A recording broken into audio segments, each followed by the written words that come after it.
13 straight league titles, Mhm. 13 times Coach of the Year, 2 times CIF champion, plus CIF Coach of the Year. Mhm. Yes, ma'am. Okay.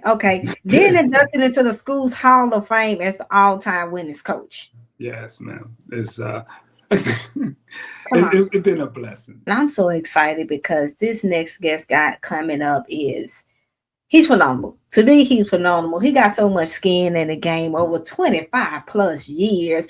So what better person to talk to about sports than my guy, Mr. Dave? How is it? Hey, how you doing, Erica? Appreciate you having me on the show.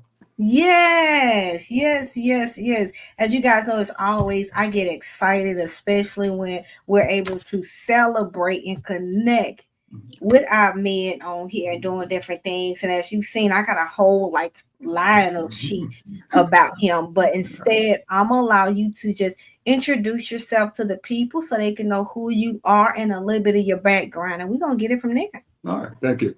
Dave Johnson. I had many opportunities. I coached maybe 20 years.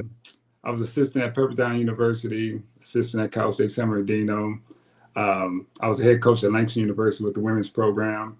I've been blessed. I can say that I've been blessed. I have many years of coaching experience and just dealing with people. Come on, he kept it right there. Many years. That's when you know you old school coaching. We say I have many years of coaching and doing that. But we're not gonna go past that over the 25 years, all you've done. So from what I gained was 13 straight league titles, 13 times Coach of the Year, 2 times CIF champion, plus CIF Coach of the Year. Yes, ma'am. Okay. Then inducted into the school's Hall of Fame as the all-time winningest coach. Yes, ma'am. It's Come on. it's been a blessing. You know, I worked hard at my craft. I take nothing for granted. You know, a lot of people, I don't, people who know me, I don't talk much. I just kind of lay back and, I give most of it all, and be honest with you, all mine to God, glory to God, because Yes. it wasn't for him, it wouldn't be no Dave Johnson. So. Got it. I love it. And like most of our men, they come on, they be modest. But I'm here to tell you, I put mine up. He ain't gonna be modest on here. He been doing this thing and he's continued to do this thing. So we want to go into that. You've been doing this for so many years, and we know we're gonna have some sports leaders, coaches, and ADs and other things that are watching of what are some challenges you have. Like we're not gonna pause and wait. All of these 25 years, what are some challenges you have of just staying consistent in spite of with the transition in sports? I think the biggest thing is just stay the course. Like if you have a system, believe in that system. Because everything you do, everybody's not gonna like. But whatever worked for you, that's what you do, and that's how I've been successful. I just stick to my gun. I stick to the same course, and my course. Thank God it worked. So, as they say, if it ain't broke, don't fix it. When did you kind of profile and look at it and say, it's not about me. It's about what I'm doing. It's about that impact, because you got a lot of coaches that are really out there and they're looking for shine and rings and for themselves. Yes. So when did you step into that and say, it's not about me. I'm really going to step in and just make impact? I think for me, it started back when I first started coaching, when I got out of college and I was blessed to go back to my alma mater, my high school. And I came from South Central LA, and it was a rough area. So my thing was to go back to the high school, give the kids something and let them know, hey, I come from the same neighborhood. And I had the opportunity to go away to college and come back home to help these kids. And that was my main thing. And that's when I found out, it ain't all about the coaching part of it. It's about how you can help these kids become better people, better husbands, better fathers. I share a story. I just had a phone call maybe a week ago. One of my former players called me. He said, Coach, I'd like you to come in. I'm be a lawyer, so I want you to be at the courthouse with me. And I was like, wow. I said, okay. I said, I won't miss that at all. just to see him up there speaking and getting his, to be a lawyer, it's just like, man, this is what coaching about, So that's probably back in the 80s when I sound old, not back in the 80s. No, that's good stuff. That's good stuff. Like we say, you got some skin in the game. We talking about back in the 80s, Yeah, if he in that program. But I love that because you still have the connection with yeah, players. And I talked with a past guest about that. Like that feeling of me being a former coach and still connected to my girls is like mhm, no other. I yeah, previously this past weekend, God bless me, I had a birthday. Upon that birthday, a mhm, lot of people called and connected. But when I heard from my girls, yeah. Just a it different. did something to me. It was a soft spot. Even some young males that I coach, when Mhm, they just hit me up on social media, it was just like happy birthday. I'm like, this is that feeling yeah, of just knowing that you was able to pour something into someone to help grow them. It's yeah. just so important. So I know you had some, like you said, staying grounded, some challenges is also, but how did you maneuver? Like really putting that out there, like when things got the parents, the other coaches, like how did you maneuver some of these challenges mentally? Because Yeah. the thing about the Doers playbook, we're giving these sports leaders plays on how to better themselves so they won't be so burnt out when they go home, because we know a lot of them are burnt out because they're struggling to do things. So how did you deal with some of those aggressive things that came about? Well, I experienced a few things. I experienced some things with some parents. Um, it wasn't. I guess the biggest thing is some of them didn't understand the point of competition. Because my situation, I'm working in a private school. So if you work in a private school, it's kind of like people think they are entitled to things. Mhm. So when it doesn't work their way, well, why my son didn't play, or you got to understand, ma'am, your son, he's a good person, but his talent level is not at the level these kids are. And sometimes that's hard to tell parents, but you have to be hold your gun. It's no, you didn't know you to tell any. I can do it in the kind. I can do it a kind way. Or I can do it a tough way. Me, I'd rather do it the kind way.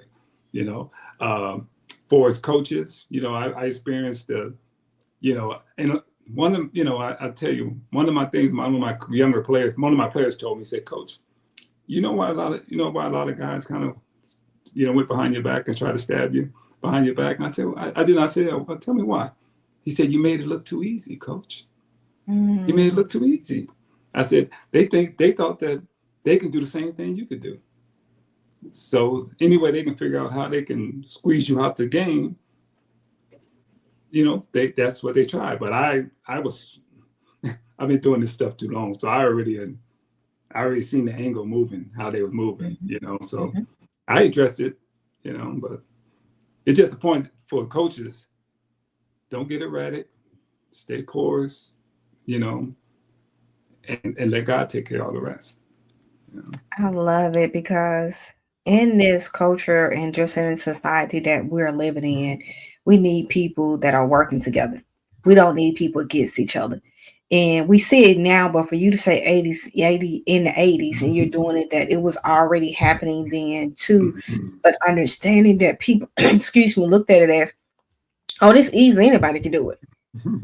Just go out there and coach. But it's not that Nah, easy. Like it's so much goes on detail behind that. yes.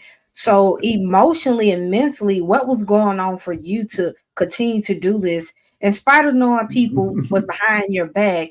But how are you dealing with that part? For me, I thank God I'm a pretty mental guy, really mental tough guy.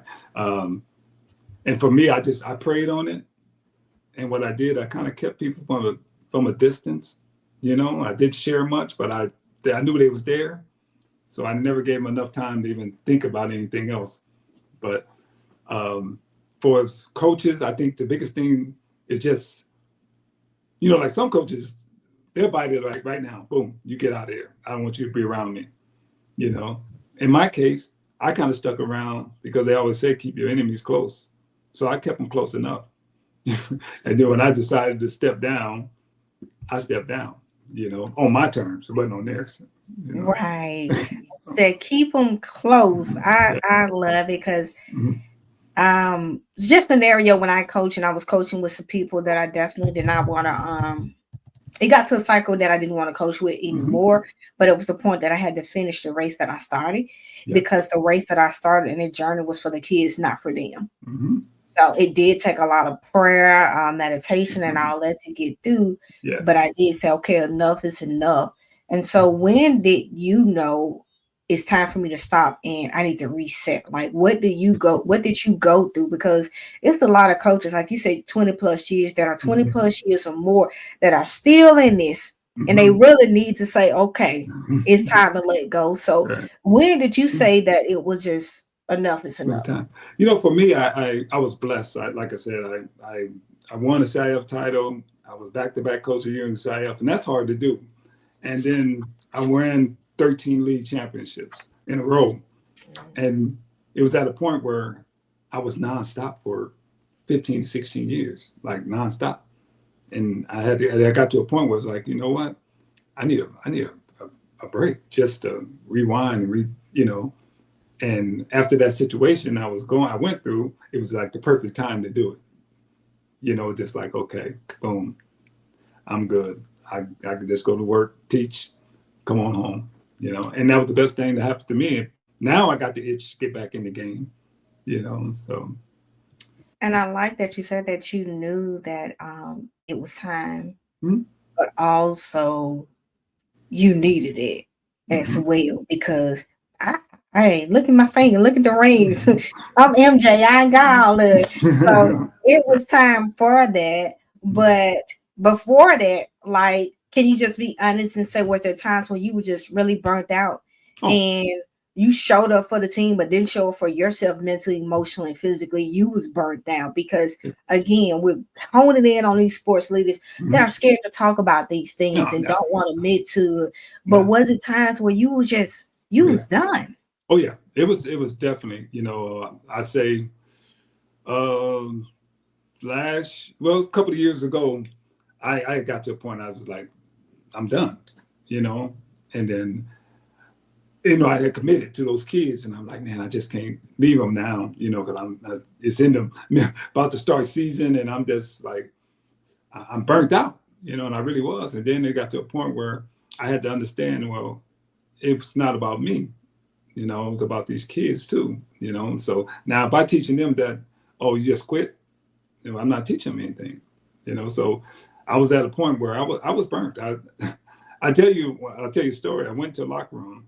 We lost a close game, and I was just teed off because I said we didn't play up to our standards, and I was just tired of them, and not working hard. So I went in the locker room after the game, and I just walked out. I got to my car and left the kids and other coaches there. And the coaches was like, they looking at me, and I'm like, done. So I went home, but it was also a mind game too. Because I had to get to those kids to understand that, hey, this is what I expect. And the blessing, we went on a 22 game winning streak, after that. So it's kind of that was definitely something, to come back on. And that was great that you said that, because I ended up posting on LinkedIn today actually about how burnout is sneaky. And burnout being sneaky because it show up in so many different ways that we don't know till later and understand. And like you said, you was done. You went in that locker room and you went right out. It was mental, but it also something that during that time you was thinking, dang, did I regret this? Should I just say something to them? Exactly. But burnout will show out in your emotions and just have you doing things because you haven't said to yourself, I need time for me. Exactly. And by taking the year off, that was the best thing I ever did. I went on vacations that I ain't been on vacation in 30 years, and I went on vacation. I enjoyed it. It wasn't a time where, oh, well, we have an outing. Oh, I got to be back. I got a game. All right, where's we going? Let's go. And that felt good. Definitely.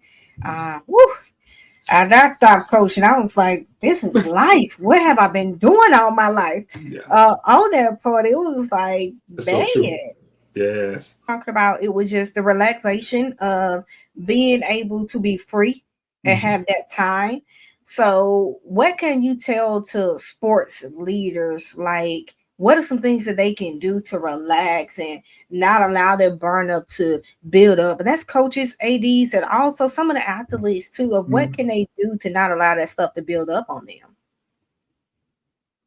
I think the key thing for coaches is like, take time for yourself and your family. I mean, like for instance, for me, when I first started back in the 80s, I was doing this 7 days a week, you know, and forgetting I had a family. I wasn't forgetting, but I was just like, she's still okay. She's okay. The girl's good, you know. But today my wife came to me and said, hey, babe, can we talk? I said, sure. She said, can you just give me one day? And I said, one day? She said, yes, it's one day. I said, what day is that? She said, Sunday, just family day. We go to church. And that's it. I said, no basketball. And I said, that's all you want, one day? She said, that's it. And from that day, I live by that. So those ADs that work so hard, they have to find a time for themselves. You know, it's because you're doing too much and you never think about yourself. And I think a lot of people forget about themselves, you know, because we always so much giving. And then when our health go down, it's like, well, you never take no time to go to the doctor. You never did, you know, so. And I want to go back on that because kudos to your wife, but also that's something that I talk about when I'm, you know, facilitating and speaking with coaches. It's just about, you can actually harm your relationship if you're not prioritizing you in that. And so for your wife to have to say that, it's so many other women out there too. They're cheering because they love you. They want you. Your husbands, they're cheering. They got your back, but they tired too. So you have to be open to listen to them, but also ask them, how are they feeling? Yeah, that's so true. Some days, you know, you have to just, you know, even just a phone call at work. Hey, babe, you good? Yeah, I'm good. You know, okay, I'll see you when you get home. Bam. You know, just the little small things, you know. And I learned that, you know, when I was a young coach, I was just, I'm going. And as I got a little older, and I'm like, I'm not sure. I understand this game now. You know, I understand the game of life, you know, and that's what people have to understand, the game of life. And it's more your family. When it comes to the as we always say, when it gets to the end of things, nobody going to be there but that family. You know, and I know that for a fact, you know. So, so your thing is understanding that, knowing it's gonna be family at the end, regardless. Win, lose, draw, let go. It's that family there. So it's a must that you prioritize that family just for your well-being. Oh yeah, there's no doubt. I mean, that was the best thing ever happened when my wife asked me that. You know, told me that. You know, like, hey, let me just get one day. You know, for the family, go to church, be with the family, go to dinner, you know, and as I sit back, I'll be like, man, you know, that was the best thing ever happened, because now I understand, I'm getting to the point I understand about how to be a husband, how to be a dad, you know, how to be a better person, you know, that's a little thing. And it's so funny because I talked to my former players, and they always said that, said, one thing about coach, you ain't open that gym on a Sunday. You know, I said, you're right, and I'm not, you know, So going into that, I know I'm making a detour, but would you say actually being a coach and going through those things actually shape you as a leader and as a person? Yes. No doubt. I mean, because you had a situation where I don't want to be what they call a hypocrite. You know, if I'm not walking the walk or talking the talk, I don't want to do it. You know, and that's just me. You know, when you see me, you're gonna see a positive role model. You know, you're gonna see somebody that respects his wife, somebody who take care of his kids. You know, and that's the things that I want people to see it through me. You know, and you know, God-fearing man. You know, I'm not afraid to tell you that I love God. I'm not afraid to tell you that I already know what He's done for me. You know, so. Man, I love that part of not being a hypocrite and actually showing them. You gotta show them instead of just telling them, but showing them by action on that. And by examples, you know, things I don't. You know, I don't know. I was kind of before my time. I think like I sit back and my cousins used to tell me that all the time. Say, you're always mature than all the other kids, you know. And I don't know where I get it from. I guess I get it from my mom, just that motherly whip type thing. And I Mhm. just, I was so big on how I carried myself, and I wanted people to see me. When they see me, I want them to be like, something about this guy, Yeah, yeah. it's something about this guy. When I walk in the building, I want them to know like, oh yeah, Dave Johnson here, but he's real smooth though. He ain't gonna be out of control, but he's here, So, So it was just a more being grounded in who you are yeah, and showing that grounding all the time yeah, yeah. of that person. And I didn't, I didn't really teeter-totter either way. Most of the time I was a leader. I never was a follower. So that's one thing about me, and where I came from. If you if you decide to follow, it's got consequences, and I didn't decide to follow. If they did their thing over here, Dave Johnson went the other way. That's just me, and they respected that. They respected it, but And what are some things that you can say? I know you talked about the young man that's being an attorney and everything. Some other things you felt like as a sports leader and as a male that is needed to impact if you're going to lead them. Like, what should some of those qualities and things that these coaches should be showing right now, especially with so much going on? Yeah, I think the biggest thing these kids need now is really need somebody that they can look up to, as a role model, or just somebody who's carrying themselves. I coach women too. I coached women for 15 years. And one thing I found out about women, they enjoy you being coached by a man sometimes, and I used to wonder why, and then I had the opportunity to talk to a couple of them, and then to find out someone didn't have no dad figure. Mm-hmm. They'll come back and tell me, Coach, you was the closest thing, and we Yeah, admired you the way you did your thing. right. We had never seen you out of whack, and you always kind of, and I was like, well, you got to understand, I got to be a role model for y'all. I don't want you to ever think that, coach is doing something else. No, I'm coaching. I really, this is what I do. This is what I love to do. I Yeah. want to help. I want to help people too, so I think the biggest thing about these young coaches nowadays is, for me, I know he was talking, the young coaches, they need to get under a coach, teach them how to coach and how to carry themselves, because a lot of these young coaches is just, they're coaching because, it's in AAU and they're making money and they're doing it, but they're really not learning the business, because this is a business. Yeah. The people understand that, it's a business. Mhm. Believe me, I was at the D1 level and I seen how it works. So. Yeah. And I also like to backpedal of what you said of with coaching the young girls and understanding that it's a lot of young girls, as you said, are looking at these coaches as father figures and mother figures too. So when they're under some of these men, that the words that you say and show, you may be that only male and man that they are looking at and looking up to. Because like I said, my coach, Coach Boone, Coach Davis, I call them Coach Pops. They was definitely and still is father figures to me. I don't have enough flowers to give to them still.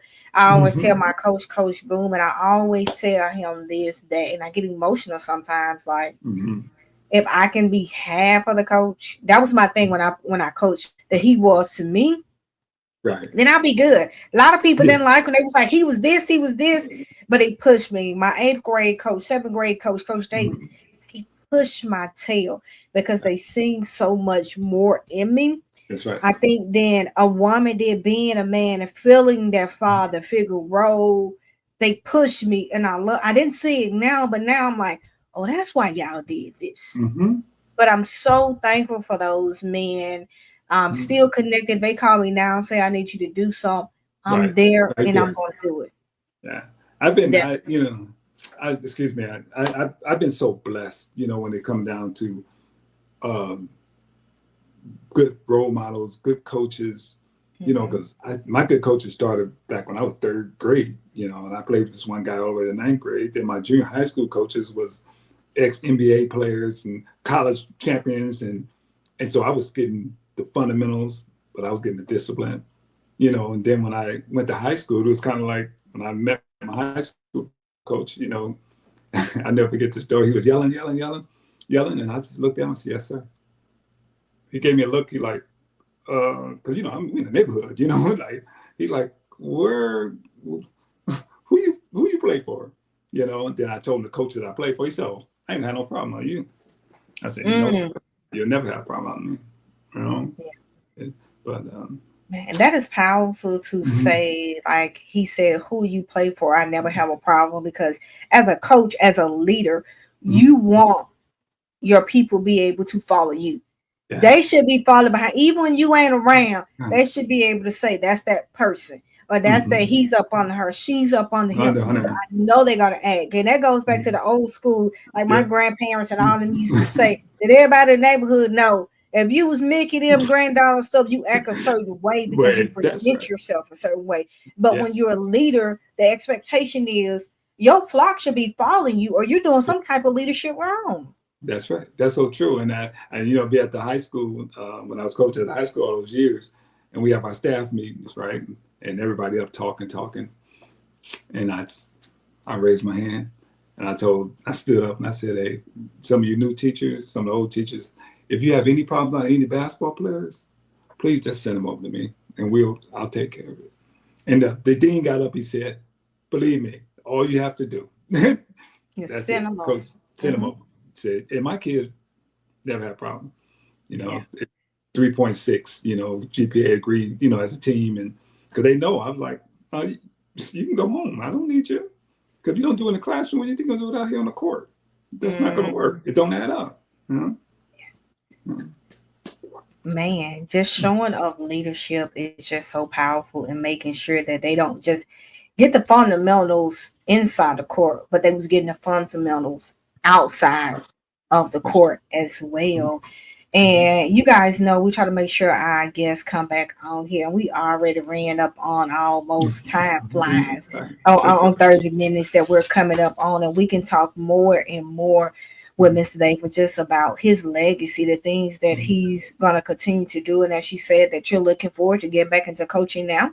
I'm looking forward to it. If it happens, happens. Not, but I'd like to get out and share my story. You know what I mean? If I can get a chance to come speak in the arrangements or something, just tell a story, some different, wherever it's at, if I can just speak and tell, I can speak all the Definitely. Hey, I understand we all share their story and get paid. So with that, telling the people just a little bit about, like you said, sharing your story, but also having you're working on a couple of things, or had a couple of things, books and stuff, things that you've done. If you can kind of just tell the people about that and where they can find it. Yes, I wrote a book called Grace and Grit by David Johnson. It's on Amazon. It just tells my story, my journey, how it began, and my family, and I open up to some things, and I work at a private school, and the deacon said, "Coach, I don't know if I'd open up like that." I told him, I said, "You know what? They had a chance to give it out. I got some things off me, you know what I mean?" So a lot of times, I was kind of, I was kind of hold things in, but I kind of let them out, and people read it. They was like, okay. I had a pastor call me, and he said, "Boy, I'm on chapter 6. This is pretty good. I was like, "Oh, okay." Well, that is good. I love that, like you said, of just being able to get some of those things out on paper, but also connecting with other people that are probably have or gone through some of the things that relate in that book. Is there anything like a certain topic or chapter you want people to read that kind of goes in a little bit about it? You don't want to give them all I know the guest okay, he said he went in. Is there anything a little particular you want to say that kind of was a highlight for people that really resonated with you? I think the change in my life, I think when I was in 7th grade, I ran with a bunch of guys, about 15 of us, and we did some crazy things out in the streets. And I kind of got away from the 8th and 9th grade. It still was my guys, but I stepped away because I knew that wasn't my lifestyle. And by the time we got to high school, it's only 4 of us living today, because they got into the gangs and the drug scene and got killed. So and actually, there's only 3 of us living today because one of the guys, he passed away just about a year ago. So, oh man, sorry. yeah, so that was a big shocker, just to change my life, and but it's touched. Yeah. Definitely. So life changing. Transformation is definitely in the book. So you guys want to do that. You want to get the book as well. So also, I always do this with every guest before we leave off is if you can provide one play, because this is the Doer's Playbook, one play that sports leaders can take away to help them be successful off the field that can include on the field. But our goal is to make sure that within and off the field that they are well. So just provide one play that they can do. I think the one thing you probably could do is to have a coaching meeting, like what we did, a retreat. We did a retreat, and we got the chance to, you got a chance to share your philosophy, and you got a chance to understand. They got to understand where you're coming from, and as a coaching staff, now we got to put it all together. And that's what great leaders do: put everything together. Most definitely. Getting together, connecting together, not just over a small time or a party, but a retreat, actually getting together. I love that. I think that is really missing from a lot. I know some coaches that do it, but some of them kind of look as let's get together after halftime or after the game, but you need time away from that field to really take in what people are going through. So we want to thank you so much, Mr. Dave, for coming on and blessing us. And tell the people, how can they find you? How can they look you up? Give them the information. Well, I'm on Instagram, David Johnson, Facebook, David Johnson. Like I say, my book is Grace and Grit on Amazon by David Johnson, and love you guys to take a look at it and pick it up. And anybody needs somebody to come out and speak, I'm more than welcome.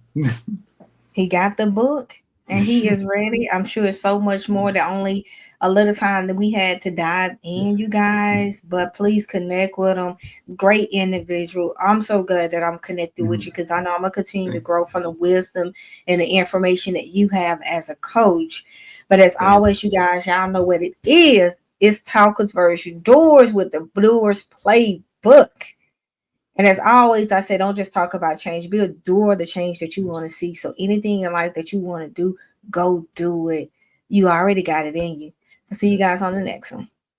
Thank you.